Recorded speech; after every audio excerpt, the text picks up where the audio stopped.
Boa noite. Vamos então fazer a nossa segunda revisão. Lembrarmos dos tributos vinculados e não vinculados, vinculados que exigem uma contraprestação, como as taxas, né? E não vinculados, como os impostos. Eu pago o imposto de renda, por exemplo, e não tenho direito de receber nada especificamente em troca, né, para mim. A destinação dele é difusa. Então, nós temos essa distinção também entre tributos vinculados e não vinculados. Vamos recordar a definição dos tributos, e está lá no artigo 3º do CTN, que vai dizer que é uma prestação pecuniária, não é? É uma obrigação compulsória, não depende da nossa vontade, e ela é em moeda ou em outra espécie. Já falamos que poderia haver um pagamento de tributo com prestação de serviços, vimos na história as várias formas de se pagar tributo, mas hoje em dia o que nós temos é o pagamento do tributo realmente em dinheiro mesmo, não é? Bem, e na definição do tributo está lá que não constitua sanção de ato ilícito, ou seja, não pode, no critério material, constar lá um ato ilícito. Então, vou pagar tributo lá no critério material, matar alguém. Ah, esse é um critério material para pagar tributo. Então, eu pago tributo quando eu mato alguém. Ou estuprar alguém, praticar um ato ilícito.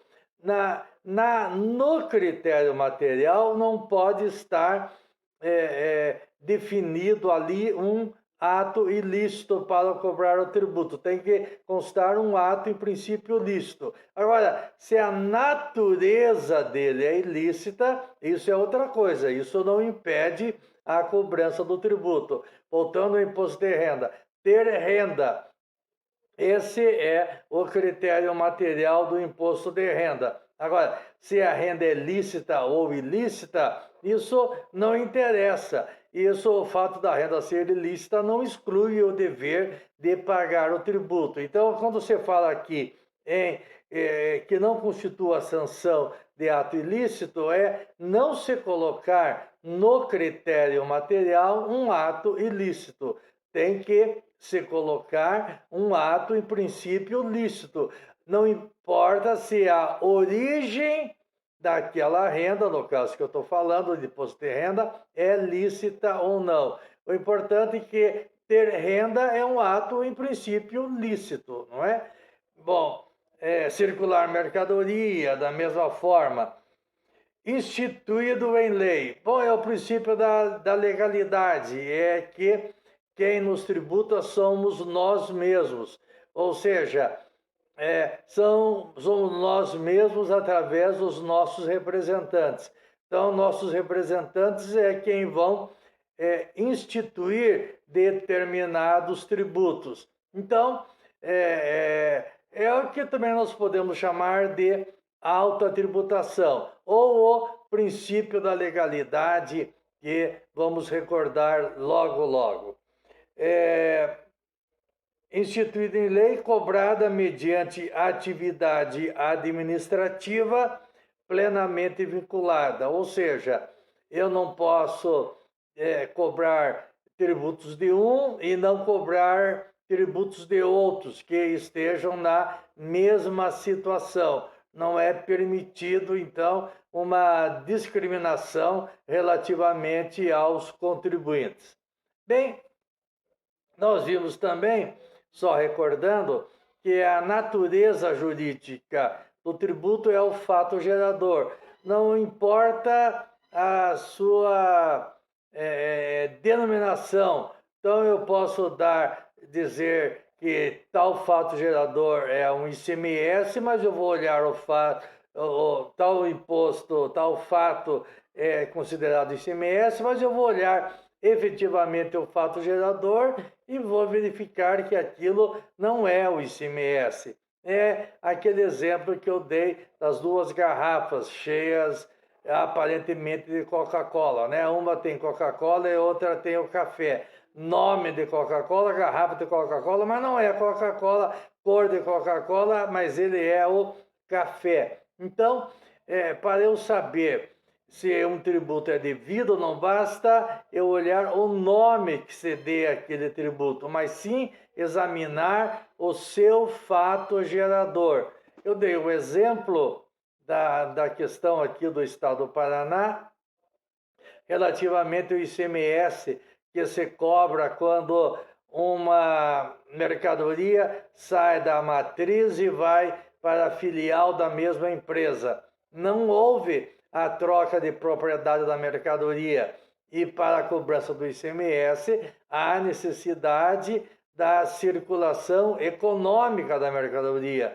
E o nosso Estado ainda prevê que é possível cobrar ICMS relativamente a essa circulação. Só que é uma circulação de fato, e o ICMS, o fato gerador do ICMS, requer uma circulação econômica. Então, você dá o nome de um acontecimento, de uma situação, de um determinado imposto, mas não é, se você for olhar o fato gerador, você verifica que aquele imposto não é legal, que aquele imposto é inconstitucional, que aquele imposto é indevido. Então, é muito importante nós relembrarmos que a natureza jurídica do imposto é o fato gerador. Não importa a denominação e não importa nem a destinação daquela arrecadação. Sempre temos que aprender a encontrar em cada situação qual é o fato gerador para verificarmos, então, se o tributo é devido ou não é devido. Falamos ainda sobre a elisão, não é? E a evasão.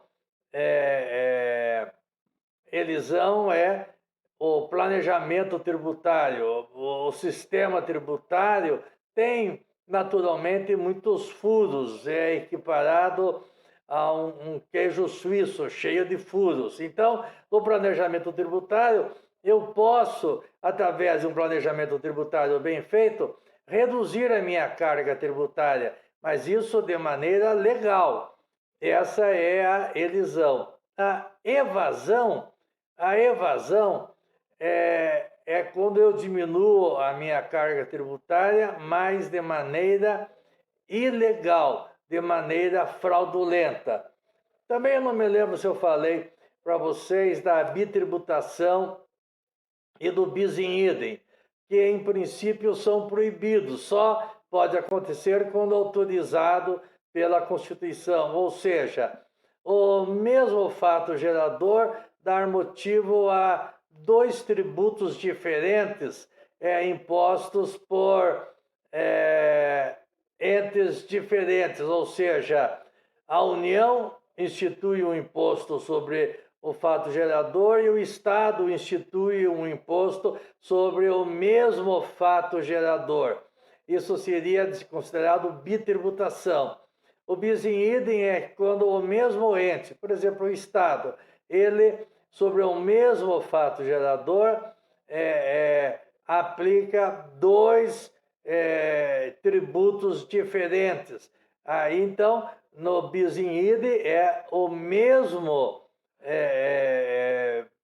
poder, né? o mesmo sujeito ativo, impõe dois impostos ou tributos diferentes sobre o mesmo fato gerador. E a bitributação é o mesmo fato gerador sendo tributado por dois tributos diferentes, mas um imposto pela, por exemplo, União e outro imposto pelo Estado.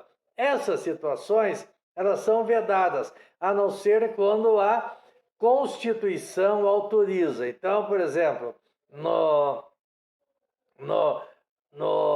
na importação, existe o imposto de importação e sobre a importação existe também o ICMS. Então, a bitributação e o bis in idem, eles são vedados, a não ser no caso em que a Constituição autoriza a cobrança ou da bitributação ou do bis in idem.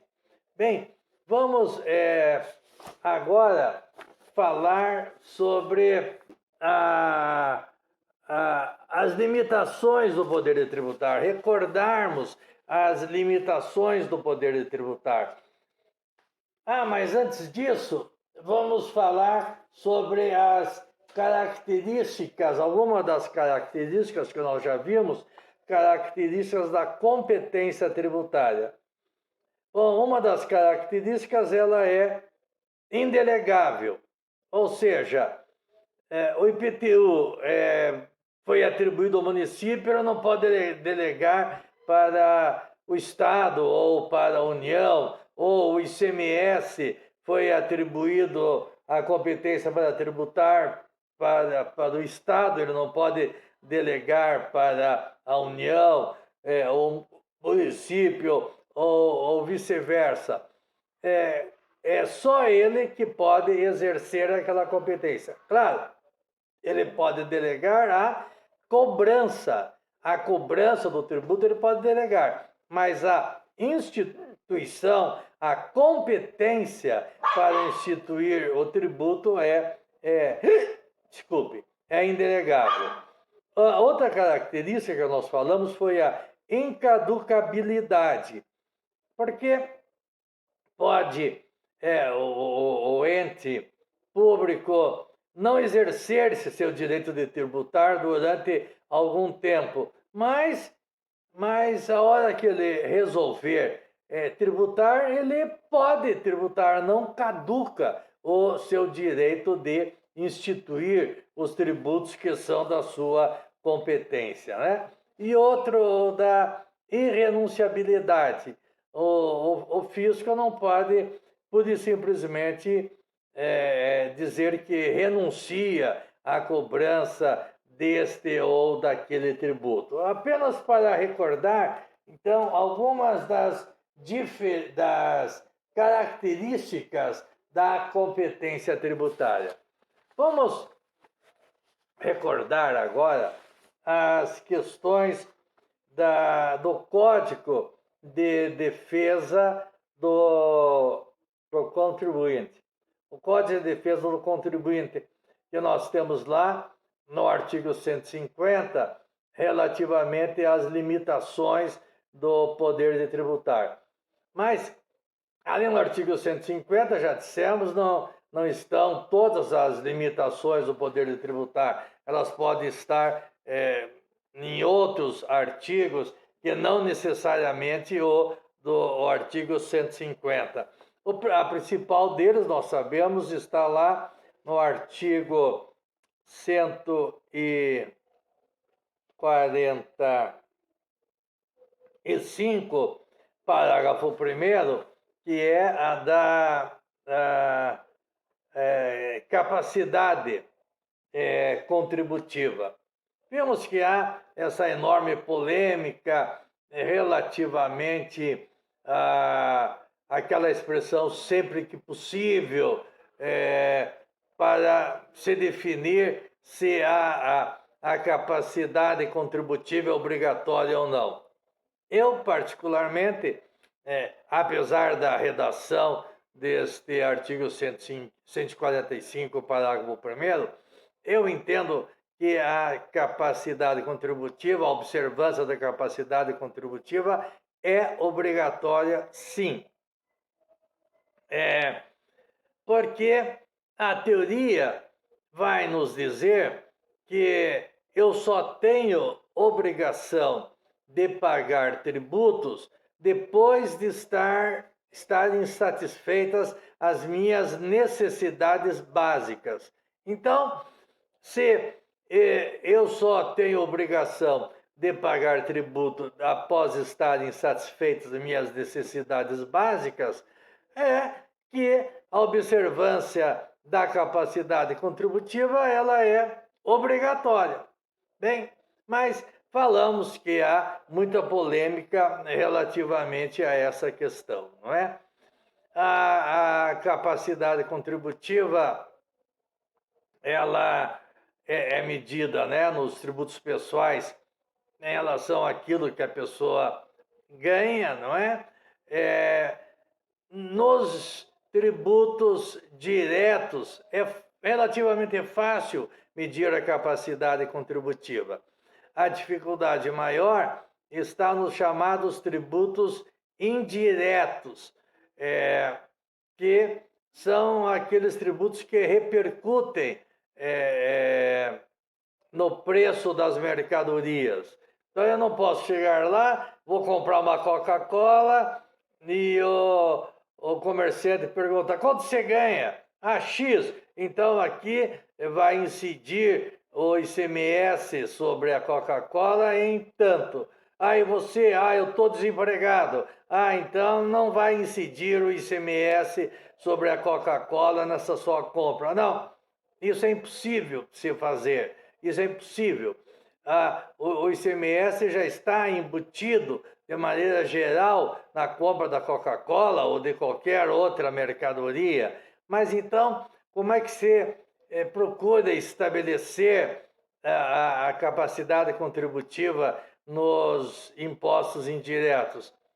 Através do princípio que nós já estudamos, que é o da seletividade, ou seja, quanto maior, mais luxuosa for a mercadoria, maior deve ser a alíquota do ICMS, porque se pressupõe que quem vai comprar uma mercadoria de luxo, um uísque estrangeiro, um vinho lá italiano, francês, sei lá, tem capacidade contributiva para isso, ganha muito bem. Então, pode pagar uma alíquota alta relativamente àquele produto.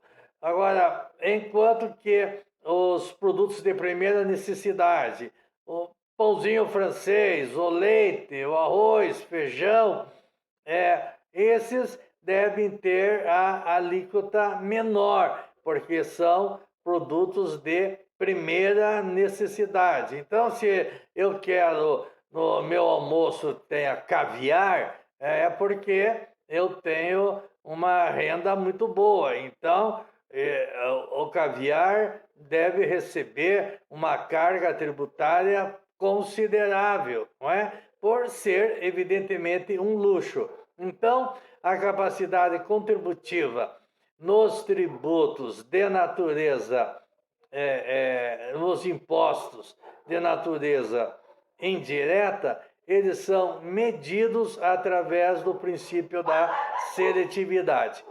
Mas nós já dissemos que isso tem também alguns absurdos, não é? Tem o absurdo, no caso do estado do Paraná, de se colocar como produto mais luxuoso a energia elétrica, aquele que recebe uma carga tributária de ICMS, a maior de todas, como se ter energia elétrica fosse equivalente a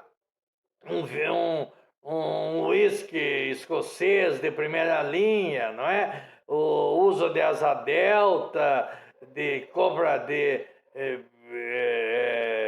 colar de pérola. Bem, mas isso é uma questão, eu sempre digo que essa taxa é inconstitucional, essa alíquota não é taxa, a alíquota que é a mais alta de todas do ICMS no estado do Paraná sobre energia elétrica é inconstitucional, mas repito que nós já falamos em sala de aula que existem aí inúmeras discussões a esse respeito e essa questão ainda está sendo discutida lá no Supremo Tribunal Federal. Bem, então a capacidade contributiva tem essas características. E tem também a característica de que ela não pode alcançar o chamado mínimo vital. O mínimo vital é aquilo, né, indispensável, sim, para a nossa, para uma vida digna, né, o mínimo vital. Seria aquela hipótese do salário mínimo constitucional, que pelo Diese tem aí o valor em torno de 3.900 a 4.000 reais, não é? Bem, isso são desafios de direito tributário que nós temos que enfrentar, a doutrina tem que enfrentar, a jurisprudência tem que enfrentar, para nós efetivamente aplicarmos o direito tributário buscando uma tributação justa e não uma tributação injusta, como nós temos aí em vários setores, né? Muito bem. Daí, indo para o artigo 150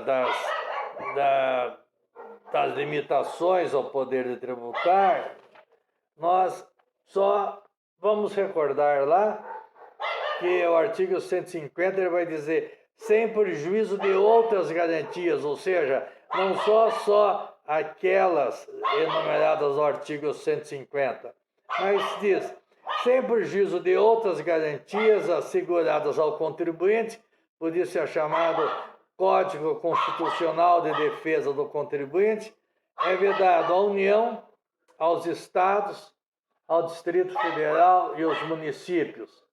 Da inciso 1º, exigir ou aumentar tributo sem lei que o estabeleça. Aí, só recordando,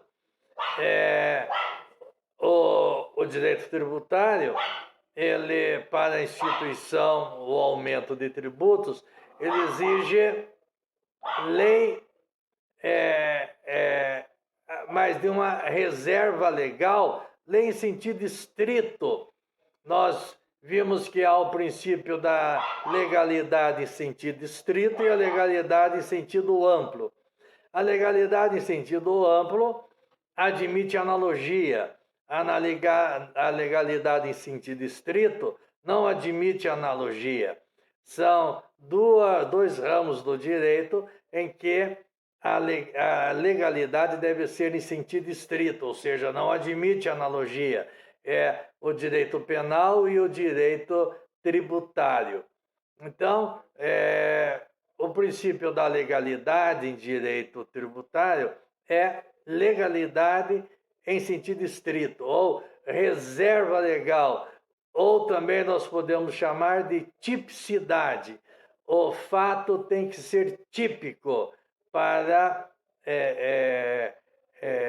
possibilitar a cobrança, a instituição, o aumento do tributo. Então, o princípio da legalidade é um princípio muito importante, princípio da legalidade em sentido estrito, um princípio muito importante no direito tributário, pois ele é indispensável tanto para se exigir como para se aumentar o tributo.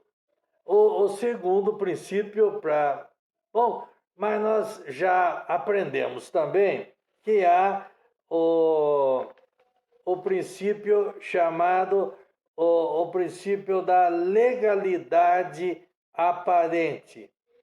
Nós estudamos lá no artigo 153, parágrafo 1º, o princípio da legalidade aparente. O que é o princípio da legalidade aparente?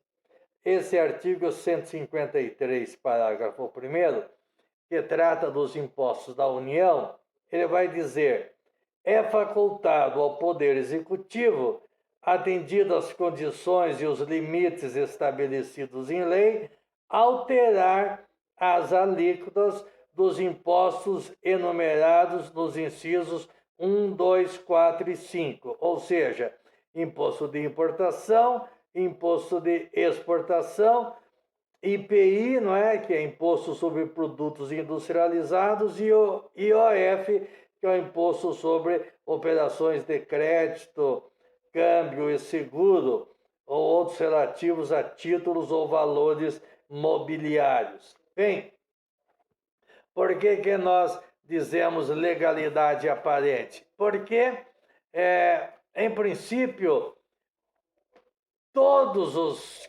critérios que estão lá naquela norma jurídica tributária que nós vimos, critério material, critério espacial, critério temporal, critério pessoal, critério quantitativo, tudo aquilo tem que estar previsto em lei. E no critério quantitativo, nós sabemos que estão lá a alíquota e a base de cálculo. Ora, e se eu posso alterar a alíquota por decreto, eu abri uma exceção ao princípio da legalidade, não é? Por decreto relativamente a esses tributos. Mas a Constituição admite, dá essa faculdade para a União alterar a alíquota desses tributos mediante ato do Poder Executivo, ou seja, mediante decreto. Mas por que nós dizemos que é uma legalidade ou aparente? Por que se chama isso de legalidade aparente? Porque diz o dispositivo que mesmo sendo faculdade do Poder Executivo alterar essas alíquotas, essa alteração deve ser feita desde que atendidas as condições e os limites estabelecidos em lei. Ou seja, é a lei que estabelece as condições, é a lei que estabelece os limites em que o Poder Executivo pode alterar essas alíquotas. Então, há um controle legal, mas não podemos negar que a alíquota está sendo alterada por ato do Poder Executivo. Então, é uma exceção ao princípio da legalidade em sentido estrito. Mas é a Constituição que autoriza isso, né? Bom, aí em seguida nós temos o princípio da igualdade, lá no inciso 2º, ou seja, é vedado a União, Estado, Distrito Federal e Município instituir tratamento desigual entre contribuintes que se encontrem em situação equivalente. Ora, situação econômica equivalente. Então, é proibido eu estabelecer tratamento desigual aos que estão em situação econômica equivalente. Porém, aos que estão em situação econômica diferente, aí é permitido um tratamento tributário desigual. Então, tratar desigualmente aqueles que são economicamente desiguais. E isso caracteriza o que nós chamamos de igualdade material. Esse tratamento desigual para os que são desigualmente, são economicamente desiguais, é o que nós chamamos então de igualdade material, que tem por finalidade reduzir as desigualdades econômicas. Então, esse tratamento desigual para reduzir as desigualdades econômicas, nós usamos o princípio da progressividade, que vai dizer, quanto maior é a base de cálculo, maior deve ser a alíquota. É o princípio da progressividade. Nós temos também o princípio da proporcionalidade, que mantém a mesma alíquota, independentemente da base de cálculo. Eu já falei várias vezes, por exemplo, imposto de herança, 4%, não interessa qual é o valor da herança. Essa não diminui as desigualdades econômicas, mantém as desigualdades econômicas. O que diminui e atende o princípio da igualdade material mesmo é o princípio da progressividade. E, infelizmente, nós temos ainda o princípio da regressividade, que, ao invés de diminuir as desigualdades materiais, ele aumenta as desigualdades materiais, dizendo que quem ganha menos paga mais, quem ganha mais paga menos, né? Também são outros desafios que nós temos. E aí ele vai continuar falando do princípio da generalidade, não é?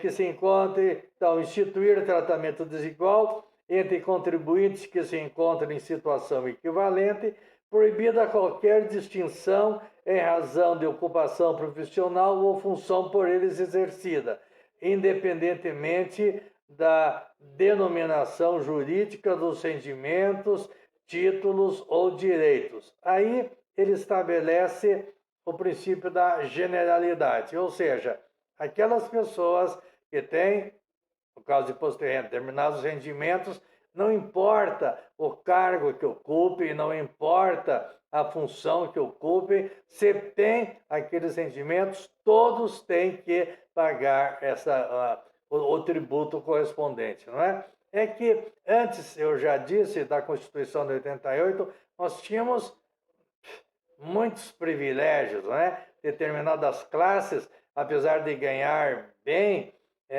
não precisava pagar imposto de renda. Então, uns ganhavam X e tinham que pagar X de imposto de renda, outros ganhavam X e não tinham que pagar nada de imposto de renda, ou pagava X menos Y. Então, a primeira parte desse dispositivo vai falar do princípio da igualdade material do tributo, e na parte final do dispositivo ele vai falar do princípio da generalidade. Bem, vamos parando por aqui, porque daí na próxima aula vamos falar sobre o princípio da irretroatividade, até porque eu quero falar com vocês sobre a retroatividade benigna. Nós falamos da irretroatividade, mas tal qual existe no direito penal, no direito tributário também nós temos a chamada retroatividade benigna. Mas daí vamos, no nosso próximo bate-papo, falar sobre isso, sobre o princípio da anterioridade, vamos rever as hipóteses em que não há necessidade, não se observa o princípio da anterioridade, vamos falar do princípio da noventena e também nas hipóteses em que não há necessidade de se observar o princípio da noventena. Tá? Então, até a próxima.